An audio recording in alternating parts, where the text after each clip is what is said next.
যে কোনো অন্যায় করে আল্লাহর কাছে মাফ চাইলে মাফ। কিন্তু মানুষকে ওই যে ধাক্কা দিয়েছেন, গালি দিয়েছেন, অধিকার নষ্ট করেছেন, হক মেরেছেন, এগুলো কিন্তু আল্লাহ মাফ করবেন। সাবধান। এই জন্য বলেছেন সেদিন আসার আগে মাফ চেয়ে নাও, যেদিন কেউ কাউকে ছাড় দিবে না, কেউ কাউকে ছাড় দিবে না। গালি দিয়েছেন, রিকশাওয়ালা ভাড়া দেন নাই, চুন থেকে নুন খসছে, কথা থেকে কথা বাড়ছে, তর্ক হয়ে গেছে, যাবেটা দিলাম না, কি করতে পারবি কর, চলে আসছে, এটার ছাড় কি আমরা?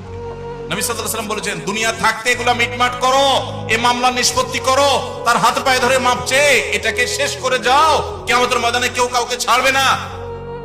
অন্য কোনো অন্যায় করেছেন, জেনা হয়ে গেছে, আল্লাহর কাছে মাপ চাইছেন, তওবা করছেন, লজ্জিত হয়েছেন, আর কখনো করেন না, ফিরে আসেন, ইনশাআল্লাহ মাফ করবেন আল্লাহ তাআলা।